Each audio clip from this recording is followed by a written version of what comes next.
Compact First, Workbook, 2nd edition, by Peter May. Published by Cambridge University Press and Cambridge English Language Assessment, 2014. This recording is copyright. Unit 8, Listening Part 2, Exam Task. You will hear scientist Alistair McGregor talking about a dark sky park in Scotland where people can look at the night sky. For questions 1 to 10, complete the sentences. You now have 45 seconds to look at Part 2.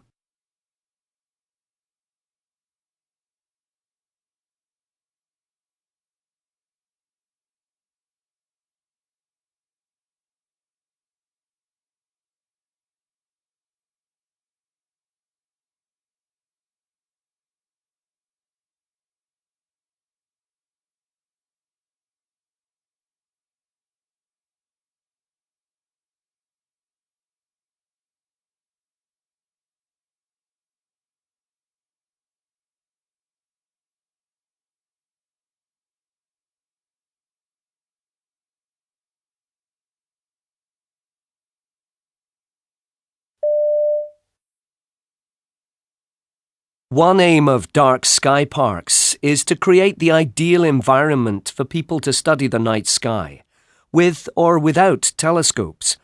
And to bring that about, we need to keep light pollution to an absolute minimum.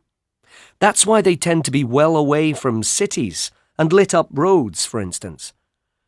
Other key objectives include energy saving and protecting wildlife from the effects of night skies that are too bright. And that can affect many creatures' habits. You only have to think of how lights in your home can attract unwanted insects. More seriously, a bright sky can lead to birds singing all night instead of waking up at dawn and starting to sing then. That can make them too tired to feed normally the next day. Now, the park I'd particularly like to talk about is the Galloway Dark Sky Park in Scotland. It was actually the first to be set up in Europe back in 2009, although the world's very first dark sky park opened in 2006 in the state of Utah, USA. There was also another set up in Pennsylvania in 2008, and a couple of years later Europe's second park opened in Hungary, though it's not as extensive as the Galloway one. Whereas the Hungarian Dark Sky Park is just over 100 square kilometres, the Scottish one covers around 750. Having said that, the Hungarians are now planning to open a second one that's 820 square kilometres, and some of the new ones in Canada are very big too. The wonderful thing about all these parks is that you can see things that just can't be seen elsewhere.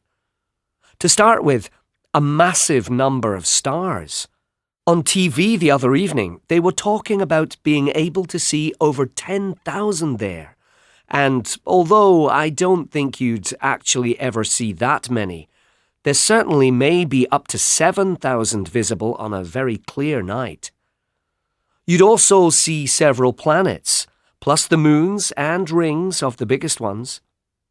Of course, you'd need a good telescope to spot things like those, though even with the naked eye there's a lot to see. The planet Venus, for instance, is very bright, and you may be able to spot satellites too. Some of them are as bright as anything in the sky, but unlike stars or planets, for instance, they may cross the part of the sky visible to you in a matter of minutes. Sometimes the light from them seems to flash, which also makes them different from other objects in space. I'm often asked when's the best time to see the night sky in a park such as Galloway Forest, and the answer is in winter. That far north, of course, it only gets dark for a few hours in midsummer. You also have to remember you won't see much when there are clouds in the sky, which weather statistics show is the situation there just under 3/4 of the time, day and night. And on around a quarter of the clear nights, there's a bright moon that can make viewing difficult, so you have to plan your visits carefully. It's important, too, to take a good chart showing the positions of the stars in the night sky. Textbooks have them, of course, but they tend to be rather small and difficult to read when you're on a dark hillside. The same applies to those in newspapers, published at the beginning of each month. So one of the popular scientific magazines is probably the best place to get a decent-sized one. Even so, something like that may still be quite hard to follow at night, especially as you're probably avoiding nights with moonlight, and starlight is very weak. So it's best to take a small torch with you. That's certainly better than using the interior light in a car, or worse still, turning on the headlights as I've seen some people do. It must be really annoying for others there. And not only that, it also spoils your night vision for around 15 minutes, as your eyes have to get used to the dark all over again, which is quite a long time if, as often happens, there's a partially cloudy sky, and you only get half an hour or so total viewing time in the whole night.